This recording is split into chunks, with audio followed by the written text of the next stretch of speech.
kekeliruan tangga yang dari luar langsung menuju ke atas ke lantai 2 itu bisa berakibat fatal terhadap keberuntungan. Kalau misalnya tangga itu kemudian langsung tegak lurus, ya, apalagi tegak lurusnya terhadap pintu utama. Kalau tangga spiral bertiang tunggal, tentu saja Anda perhatikan modelnya mirip seperti mata bor yang menancap ke bawah. Dimanapun dia itu berada, tentu saja akan menimbulkan masalah, baik itu masalah kesehatan maupun masalah keberuntungan. Ya, masalah kesehatan biasanya lebih sering kali terjadi gitu ya. Jendela ditutup triplex memang bisa disebut sebagai jendela mati, tetapi tidak akan menimbulkan dampak buruk sebagaimana pintu yang dimatikan.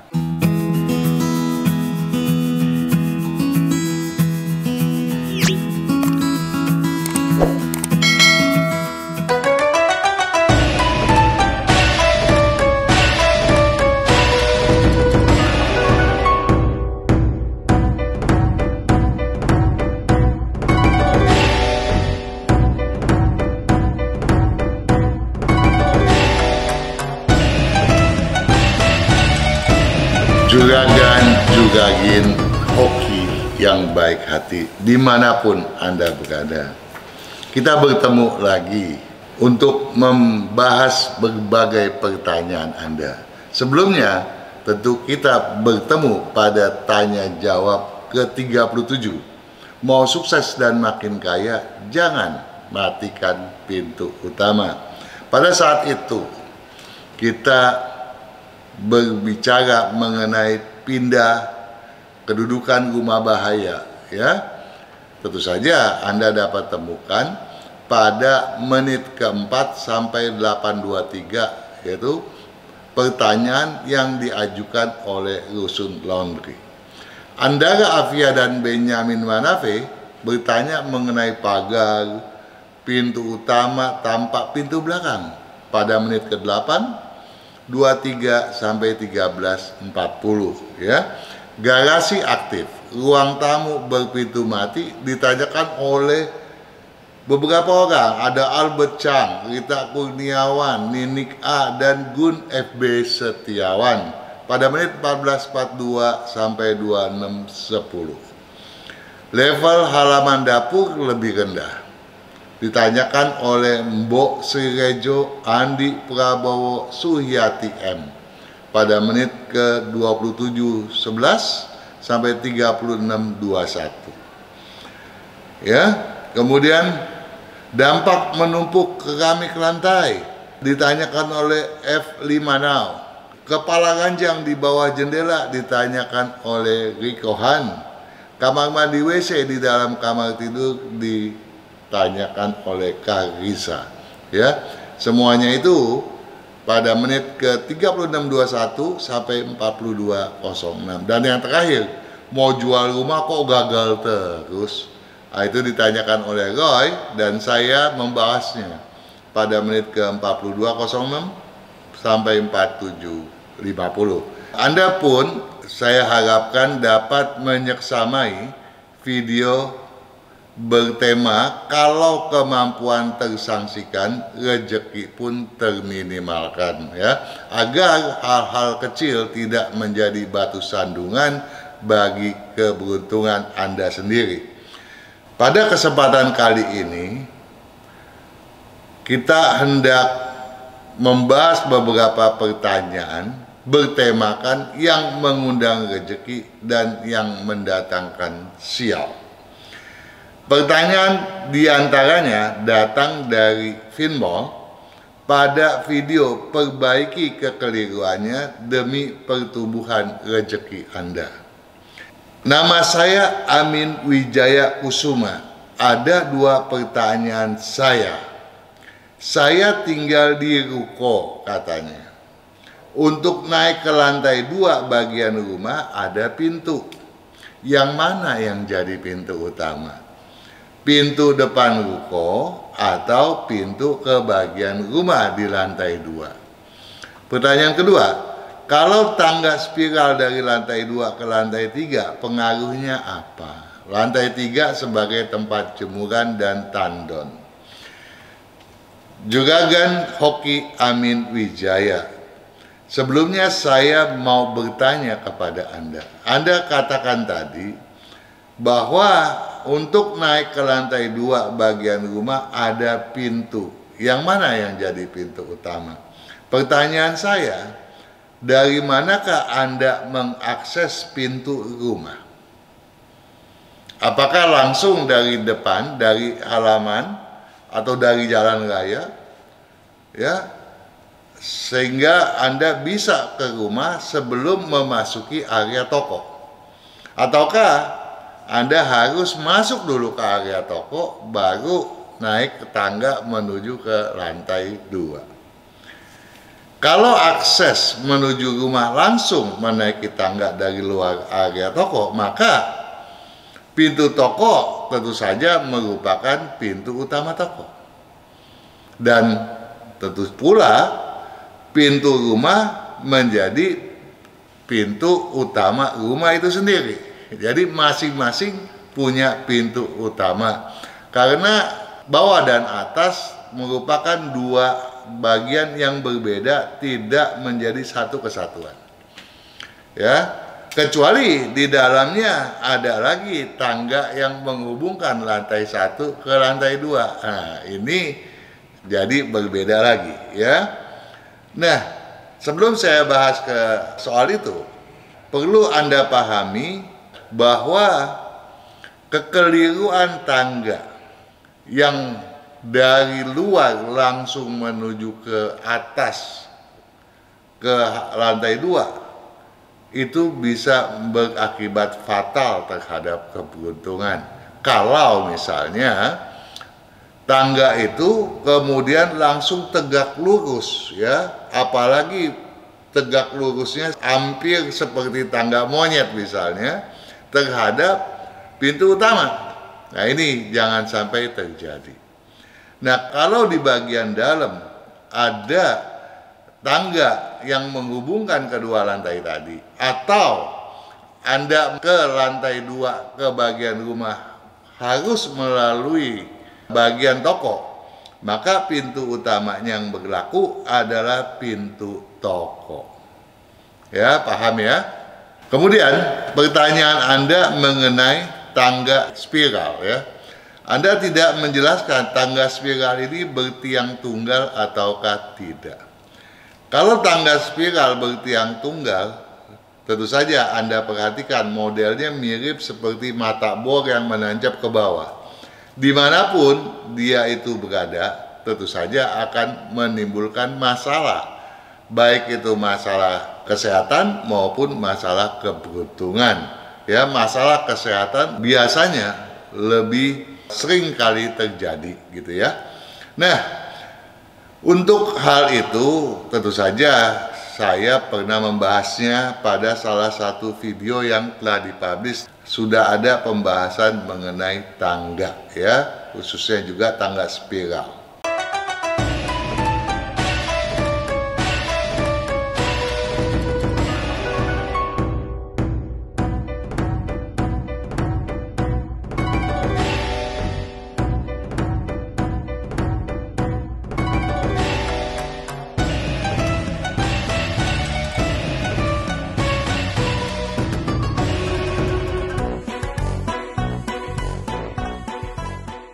Kesehatan karakter, bakat, bisnis, hubungan, Hong Shui, waktu, nasib, dan siasat. Kesempurnaan dari kedelapan aspek inilah yang dipelajari oleh metode Yin Yang 5 unsur, agar perjalanan hidup manusia dapat berhasil dengan tetap berjalan serasi, selaras, dan seimbang dengan alam semesta. Saya lanjut ke Juragin Mimi Boru. Juga gini nih Bogu, bertanya pada video, kalau mau sukses dan banyak rezeki, jangan ada pintu mati. Salam sehat Pak Kang, salam sehat juga Juragin Hoki Mimi Bogu.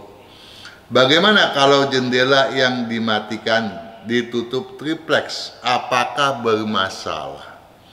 Dan apakah boleh pintu berhadapan dengan jendela? Pintu ruang tamu menuju ruang makan berhadapan dengan jendela depan dan sedikit berpotongan.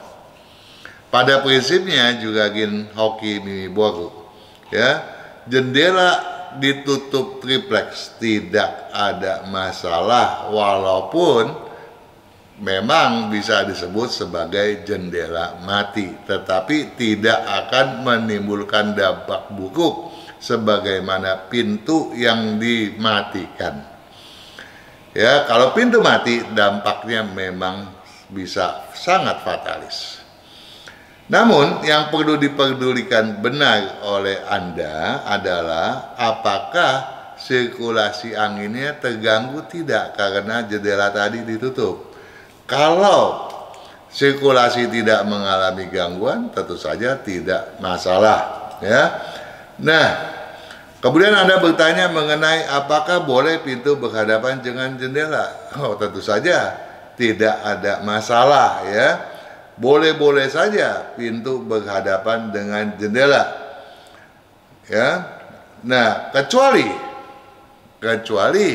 pintu utama berhadapan dengan jendela belakang. Loh, kenapa? Tadi Pak Kang bilang pintu boleh berhadapan dengan jendela. Memang, tetapi kalau pintu utama berhadapan dengan jendela pada bagian belakang, ya, pada ujung belakang rumah, itu kan artinya rumah Anda bablas, ya, nggak ada penyekat. Nah, bablasnya inilah yang masalah, bukan pintu yang berhadapan dengan jendela yang bermasalah, ya. Nah, kemudian Anda mengatakan pintu ruang tamu menuju ruang makan. Sayangnya Anda tidak menjelaskan lebih rinci dan tentu saja saya khawatir bisa rancu, ya. Apakah yang dimaksudkan sebagai pintu ruang tamu adalah pintu utama atau pintu tengah, akses penghubung ruang tamu dengan ruang dalam? Ya, ini tentu saja akan berbeda. Dan andai kata Anda ada pertanyaan lagi, silakan diajukan kembali. Saya mau menjumpai DG EDTZ pada video kalau mau sukses dan banyak rezeki jangan ada pintu mati. Izin tanya, silakan. Kalau jendela depan lebih kecil lebarnya tapi lebih panjang, saya khawatir nih, ya, karena jendela tidak punya panjang, yang ada lebar dan tinggi, ya. Mungkin yang Anda maksud adalah lebih kecil lebarnya tapi lebih tinggi daripada jendela samping kiri kanan. Apakah berpengaruh? Perbedaan tinggi jendela antara jendela depan dengan jendela samping, baik itu yang di kiri atau di kanan, tidak ada masalah, ya. Tidak akan berdampak buruk terhadap apapun, baik itu terhadap kesehatan maupun terhadap keberuntungan. Nah, yang harus dipedulikan adalah perbandingan ukuran jendela. Perbandingan ukuran jendela. Tadi kan Anda mengatakan jendela yang ini lebih tinggi daripada jendela itu. Itu bukan itu yang saya maksudkan. Adalah perbandingan ukuran jendela dengan, ingat ya, perbandingan ukuran jendela dengan besaran pintu, ya. Jadi apakah jendela tadi lebih besar daripada pintu, ya, terutama pintu yang berada di sebelahnya. Nah, kalau ini terjadi, dampak buruknya lebih kepada hubungan dalam keluarga, di mana misalnya anak-anak berusaha melawan orang tua sehingga sukar diatur. Saya senang sekali untuk membahas jawaban untuk pertanyaan selanjutnya yang datang dari Jen pada video kalau mau sukses dan banyak rezeki, jangan ada pintu mati. Malam Pak Kang, mengenai tangga, ini pertanyaannya tangga rupanya. Apa baik kalau tangga pas turun itu ada pembatas tembok dapur? Jadi dia turun nih, tek tek tek tek tek tek tek. Yang depannya itu tembok dapur. Nah, dan anak tangga terakhirnya naik tek tek tek tek di atas nih, tembok kamar anak, ya. Jadi tangganya itu letter L, dia belok begini, ya. Jadi ketika turun ini tembok dapur, ketika naik tembok kamar anak, ya. Tidak ada juga ganjen-jen larangan, ya, mengenai tangga berhadapan dengan dinding atau tembok apapun. Tetapi patut dipahami menjadi berpantangan. Kalau seperti apa? Kalau yang dihadapi oleh tangga tadi itu bukan tembok dapur melainkan kompor. Jadi kalau turun tek tek tek tek tek, ya di depan tangga itu adalah kompor. Nah, ini nggak boleh, pantangan. Dan kalau kita naik tek tek tek tek tek, ya mau naik mau turun sama aja ya. Yang sampai di atas bukan dinding kamar anak, ternyata pintu kamar anak. Ya, ini pun sebaiknya jangan. Nah, hal ketiga yang harus diperhatikan.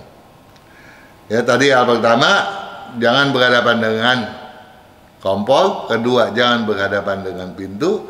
Yang ketiga, ujung tangga, ya, pada bagian lantai atas, ketika nyampe di lantai atas, jangan berada pada sentral rumah. Apakah sentral rumah? Kalau kita membagi 9 ruang pada bangunan rumah, maka dia adalah yang pada pertengahan, ya. Ujung tangga sebaiknya tidak berhenti pada pertengahan atau sentral bangunan.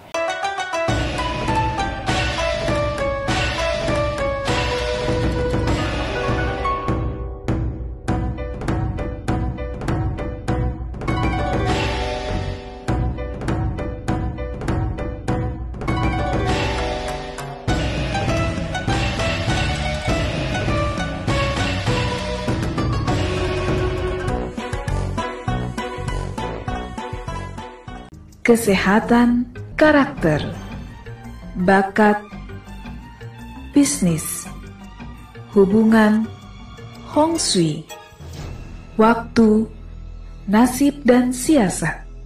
Kesempurnaan dari kedelapan aspek inilah yang dipelajari oleh metode Yin Yang 5 unsur, agar perjalanan hidup manusia dapat berhasil dengan tetap berjalan serasi, selaras, dan seimbang dengan alam semesta. Oke, saya lanjut kembali. Ada pertanyaan menarik dari Juragin Eli Sapari. Bertanya pada video mengundang hoki ke dalam rumah. Pagi Pak Kang, sepasang patung singa jantan betina, ukurannya tinggi 15 cm. Baiknya ditempatkan di mana? Hadap kemana? Terima kasih. Ya, satu hal Juragin hoki dimanapun Anda berada. Singa berdasarkan kepercayaan dianggap sebagai hewan yang punya pengaruh luar biasa. Kekuatannya dominan, ya, hingga kerap dipasang di depan pintu utama, di pada kiri dan kanan pintu buat jaga rumah. Ya, nah dengan demikian diharapkan dengan adanya kekuatan tersebut, keamanan rumah, ya, itu terjaga, ya, terjaga dari hal-hal yang, ya, katakanlah dari serangan-serangan atau mistis ataupun dari kotoran-kotoran mistis lainnya, ya, sehingga rumah dengan kedua singa di depan pintu tadi, penghuninya akan merasa aman, terjaga, dan penuh dengan kebahagiaan, ya. Dengan kebahagiaan yang syarat tersebut, tentu saja rezeki akan mudah digenggam, karena dengan keluarga yang harmonis, bahagia, apa sih yang tidak bisa dicapai gitu ya. Kemudahan-kemudahan akan muncul ke permukaan. Nah, alhasil sepasang singa di depan pintu rumah berpotensi mengundang keberuntungan. Jadi orang-orang banyak memasang ini demi memperoleh rezeki ya. Tujuan utamanya sebetulnya itu. Walaupun dari awalnya adalah dikarenakan adanya keharmonisan, kebahagiaan, sehingga kekayaan pun datang adanya ya. Nah, bagaimana kita mau meletakkannya? Yang mana harus di kanan dan yang mana harus di kiri? Singa jantan itu kita lihat ya, dia bawa bola pada kaki kanan depan, dia tekan bolanya ya. Nah, ini adanya di sebelah kiri daripada pintu ya. Selain daripada itu, singa jantan pun diketahui dari penampilan di mana mulutnya itu selalu sedang terbuka gitu ya. Nah, kalau singa betina yang bagaimana? Singa betina tidak mencengkeram bola ya, tetapi dia memegang anak ya pada kaki kiri bagian depan ya, dan diletakkan pada kanan pintu utama.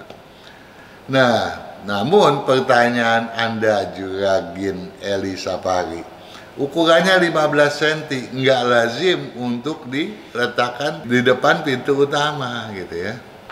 Jadi harusnya di mana?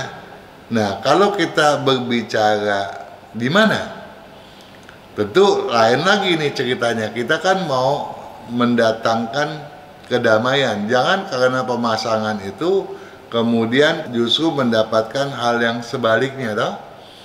Nah, dari sudut pandang feng shui tentu saja saya perlu mengetahui itu bahannya terbuat dari apa ya. Nah, kalau udah tahu bahannya terbuat dari apa, komposisi elemen kepala keluarganya seperti apa, dan posisi rumahnya. Jadi ada 3 hal yang perlu saya analisa terlebih dahulu untuk menentukan di mana sepasang singa jantan itu sebaiknya kita posisikan.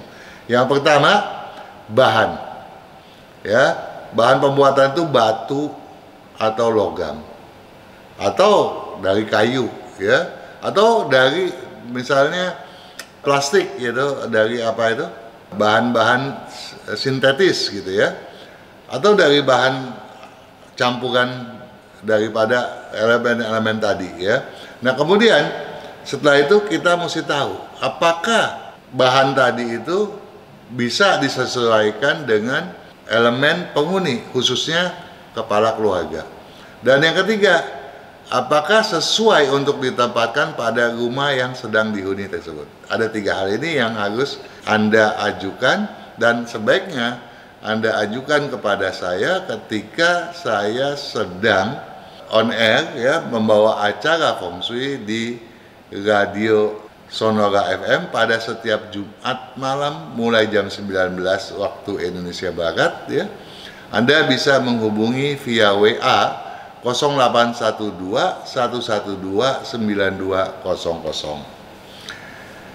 Oke, saya lanjut ke Juragan Peter Gunawan.